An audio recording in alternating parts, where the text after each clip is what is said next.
ทหารยืนหยัดเคียงข้างกันบ่หวั่นภัยใดเลือดเนื้อเฮานี้มอบให้แผ่นดินลาวล้านสร้างหุ่มขาวเฮาสิหักษาไว้เสียงแคนดังก้องฟ้าไกลยังได้ยินหัวใจหักชาติบ่มีวันสั่นคลอนเฮาเป็นทหารของชาติลาวยิ่งใหญ่ป้องกันแผ่นดินนี้ด้วยชีวิตและใจล้านสร้างห่มขาวสิอยู่คู่เฮาไปรวมพลังเอาไว้เพื่อชาติลาวเฮืองรอ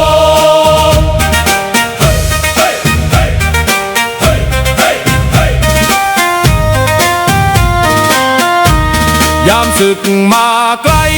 เฮาบ่เคยถอยยืนหยัดต่อสู้เพื่อคนลาวทุกคน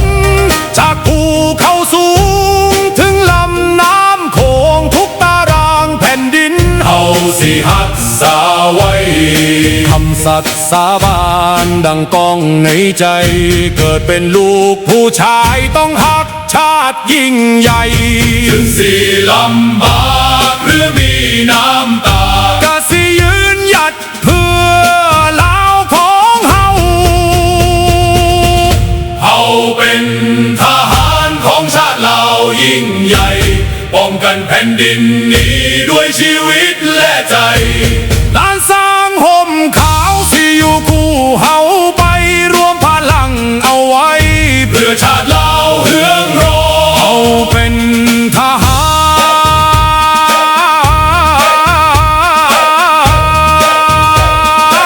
รของชาติลาวยิ่งใหญ่ป้องกันแผ่นดินนี้ด้วยชีวิตและใจ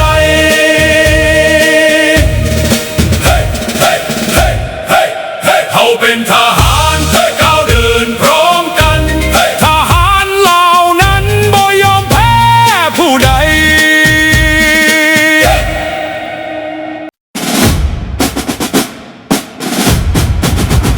ศาสตร์เราตั้งแต่เดินมาขึ้นชื่อลือชาอยู่ในอาเซียนศาสตร์เราผูกพันไมตรีหวังสามัคคีหักห้องกันหักศาสตร์หักประเทศเขาหักเจ้าปกเกตเกษาหักศาสตร์หักศาสตร์สมาแต่บุหารมาหักษาดินแดนบ่ให้ศาสตร์ใครมาล้วนหาวีอบอุ่นญาติแย่งสิ่งเอาให้คืนเข้ามาลู่วุ่นวายสู้จนตัวตายต้านทานศัตรูสวยเสพสู้เลือดเนื้อเสียเมาฟื้นฟูผู้เอาบรรเทาทุกข์กันหักศาสตร์หักศาสนาแต่บุหารมาหักษาดินแดน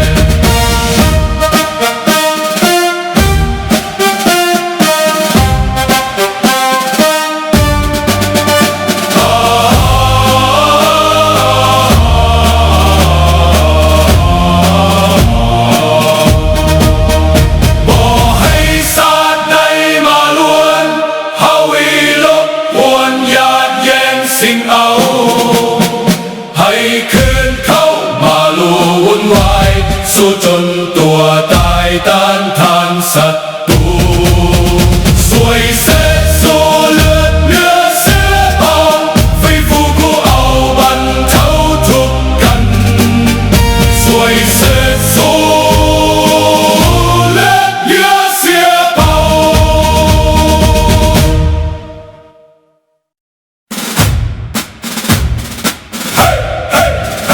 ก้าวเดินพร้อมกัน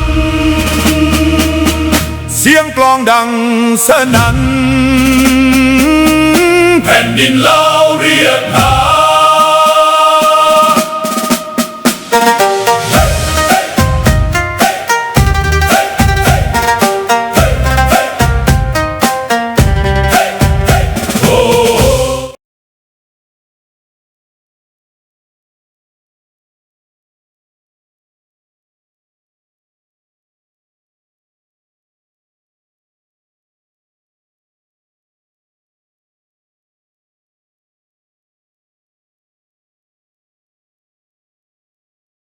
1 2 3 4คือเสียงยินเนาะสบายดีทุกท่านสบายดีน้องธนพรสบายดี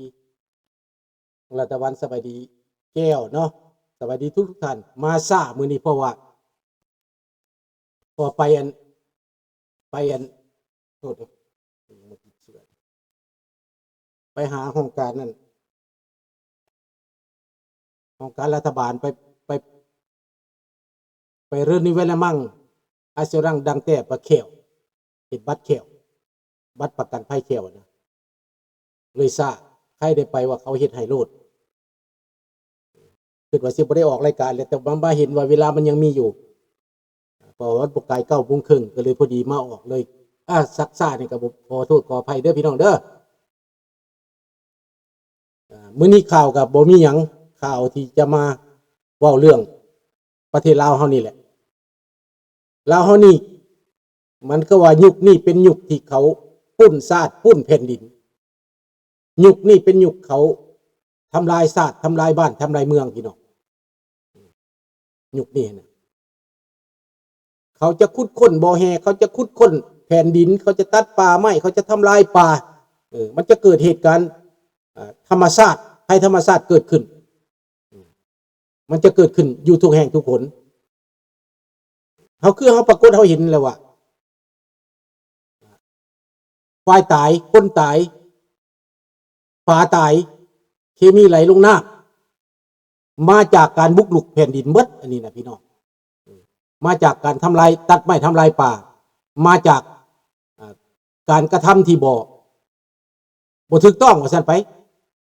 การกระทำที่บ่เหมาะสมของพวกโจรนี่แหละมันเฮ็ดมันทำลายสัตว์ทำลายแผ่นดินเขาเฮ็ด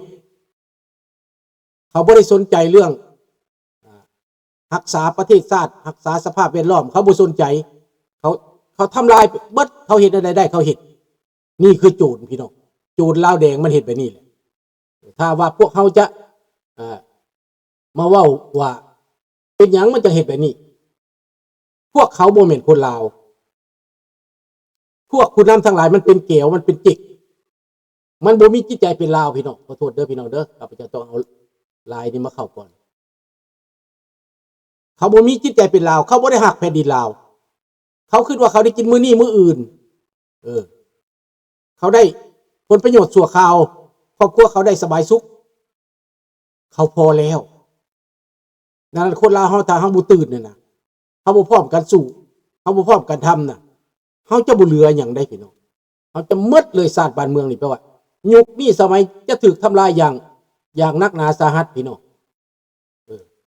มันจะถูกทำลายอย่างบ่เหลือเกลี้ยงเลยแหละพี่น้องคือเฮาเห็นมันนั่นแหละสิให้มันมาหักชาติหักบ้านหักเมืองหักพ่อแม่พี่น้องประชาชนนี่ข้าพเจ้าว่ามันเป็นไปบ่ได้พวกนี้นะมันบ่ได้เป็นลาวเด้ความรู้สึกมันบ่แตกต่างกันเด้คนลาวเฮานี่เฮายังรักษากันได้เฮายังแพงกันได้เฮายังเข้าใจกันได้เห็นบ่ล่ะเฮายังหักเสื้อแพงชาติเฮายังหักพ่อแม่พี่น้องประชาชนได้แต่ว่าพวกมันบ่มีจิตใจแบบนี้พวกท่านอย่าไปคล้องคอยว่ารัฐบาลมันสิเบิ่งแยงนั่นนี่ยากพี่น้องมีแต่ว่าเฮ็ดแนวใดมันสิทำลายเฮาได้เฮ็ดแนวใดมันสิเอาคนมันเข้ามาอยู่ได้เฮ็ดแนวใดมันสิเอาจิกเอาจีนมาอยู่ได้เฮ็ดแนวใดมันสิเอาแก้วมาอยู่ได้อันนี้แม่นคนลาวเฮานี่ต้องคิดคนลาวเฮานี่ต้องเบิ่งต้องพิจารณาแล้วพี่น้องมันฮอดเวลาแล้วที่เฮาจะต้องได้เบิ่งมันฮอดเวลาแล้วเฮาจะต้องเข้าใจถ้าคนลาวเฮายังคิดว่าโอ้อันนี้แหละรัฐบาลลาวไปให้การสนับสนุนในพวกนี้อยู่ในอำนาจต่อไปคือบางพวกคือเด็กน้อยเกิดใหม่เขาบ่รู้จักกันนะเขาว่าเป็นพ่อเป็นแม่เขาคือว่าบรรพบุรุษเขาอันนี้มันบ่แม่นบรรพบุรุษลาวมันเสื้อซาดแก้วมันเสื้อซาดจิกเห็นบ่มันเข้ามาลุกลานสบายดีอามิโกเห็นบ่มันเข้ามาทำลายมันเฮ็ดแต่แนวซั่วๆเฮ็ดแต่แนวบ่ดีนะในรัฐบาลสมัยก่อนพระจักรลาวเฮาสมัยก่อนก็บ่ได้เฮ็ดแบบนี้บ่มีแก่งโจรแก่งมารเขามาปุ้นมาญาติดินดอนตอนหญ้าบ่มีคนมาจกเอาตับเอาไตคนบ่มีคนมาฆ่ามนุษย์บ่มีคนมาทำลายคนลาวเฮาอีกแต่ปานนั้นมันยังหาเรื่องใส่ทุกแนวทุกอย่างใส่ความทุกอันทุกอย่างว่าบ่ดีแนวนั้น ว่าบ่ดีแนวนี้มันว่าบ่ดีเด้อันใดก็บ่ดีเบิดมันหาเรื่องนะนี่เฮาเห็นแล้วบอกความจริงสบายดีเสียแก้วอุดรเนาะความจริงก็คือความจริงพี่น้องสัจจังเวอมตะวาจามันบ่พลาดจากเฒ่าแก่โบราณเพิ่นเว้าดอกว่าพวกเจ๊กพวกแก้วเหล่านี้มันบ่ได้สนใจมันบ่ได้ให้ความสำคัญมันบ่ได้ปกปักรักษาชาติแผ่นดินมันบ่ได้ปกปักรักษาประชาชนมันบ่เป็นรัฐบาลประชาชนมันเป็นรัฐบาลโจรมันเป็นเสื้อชาติพวกนี้มันคนบ่ดีมันพวกฆาตกรแต่นั้นพี่น้องลาวในต่างประเทศเมื่อได้ยินได้ฟังแล้วเมื่อได้เห็นพฤติกรรมพฤติการของพวกเขาแล้วพวกท่านยังสิก้มหัวไปยังสิไปตอบคำเชิญของมันยังสิไปห่วมมือมันยังจะไปสร้างสาพัฒนามันยังจะมาขอทานอยู่ตามวัดตามวาดังพวกบางนาเลนาจืดเห็ดนั่นบ่มันขอทานตามวัดตามวาวัดเพิ่นเฮ็ดเงินเฮ็ดบุญพระเวทมันก็ไปขอมันก็ไปญาติเอาญาติบาทว่าซั่นไปพี่น้องเข้าใจบ่ครูบาเพิ่นมาตักบาตรคนตั้งใจสิไปตักบาตรมันก็เอากระตาไปตั้งหลักหน้าเพื่อมันสิเพเอาเงินมันอ้างด้วยเหตุผลนานาประการเพิ่นเฮ็ดเฟสติวัลมันก็มาขอทานอีกมาแย่งอีกมันมาแย่งวัดแย่งวาพี่น้องหารายได้ออกจากวัดจากวาอันนี้แหละพี่น้องเขาฮ้องว่าเปรตพวกนี้เป็นเปรตเป็นผีเพศผีเพศมันหลับไส้เพศมันหลับไส้มันย่านเพศอยู่เมืองลาวตายมันย่านเพศอยู่เมืองลาวเสียหน้ามันพยายามสวยสู้มันพยายามสร้างมันพยายามซอยมันพยายามสนับสนุนมันเห็นดีเห็นงามกับโจรพวกนี้ดังนั้นคนลาวเฮานี่มื้อใดเฮาสิตื่นเห็นโจรครองเมืองนี่เฮาดีใจบ่เห็นโจรปุ้นบ้านนี่เฮาดีใจบ่ให้คิดเบิ่งเด้อถ้าเป็นคนเด้อถ้าแท้เฮาเป็นคนนั่นน่ะถ้าบ่แม่นคนแล้วมันคิดบ่ได้ข้าพเจ้าว่าสัตว์มันยังคิดได้เป็นหยังคนสิคิดบ่ได้เรื่องปุ้นบ้านปุ้นเมืองซีมาโอ้ยเอากาแฟก่อนตั้งแต่ไปบ่ได้เอากาแฟเลยเพราะว่าไปตั้งแต่8 โมงเช้าไปเฝ้าเรียนคิวใครแต่ว่าคนบ่หลายได้ไวเฮ็ดไวแล้วก็มาไวเพราะว่าคันพลาดไปวันที่1 เดือน 6นี่แปลว่าเบิดกำหนดยัง4-5 วันเบิดกำหนดซักซ่ามันมาซ่าเกี่ยมาซ่าเขาไปเฮ็ดแต่อินเทอร์เน็ตก็บ่ทัน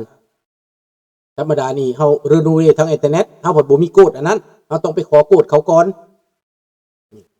ก็เลยได้ไปเฮ็ดเอาบ่อนว่าให้เขาเฮ็ดให้เนาะเอาละ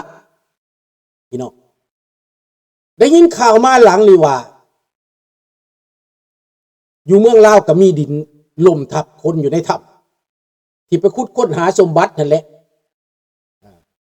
ประชาชนถูกรับจ้างหรือตั้งไปหาเองข้าพเจ้าไปรับจ้างอาจจะเป็นบริษัทของจีนของไทยก็ได้ที่ไปขุดค้นบ่อแห่นะก็เลยไปตายอยู่ในถ้ำไปติดอยู่ในถ้ำฮั่นข้าพเจ้าว่าไปลักสมบัติของชาตินี่นะมันก็มีแนวปกป้องคือกันได้อยู่เมืองจีนและอยู่เมืองจีนนี้ปรากฏว่าตายเป็น100เป็น200ได้พี่น้องอยู่เมืองจีนก็แผ่นดินถล่มลงอยู่ในถ้ำนะในอุโมงค์ที่ว่าไปขุดเอาสมบัตินั่นแหละเมืองจีนก็ได้ปรากฏว่าทับเจือนทับตายแก๊สพิษระเบิดปรากฏว่าจังซั่นอยู่เมืองจีนก็ได้อันนี้มันข่าวเนาะสบายดีรอดนี่มื้อนี้มาซ่าเด้อพี่น้องบ่ได้กะเตรียมหยังหลายก็เลยมาแต่ว่าบ่อยากขาดรายการนี้อยากให้มีรายการนี้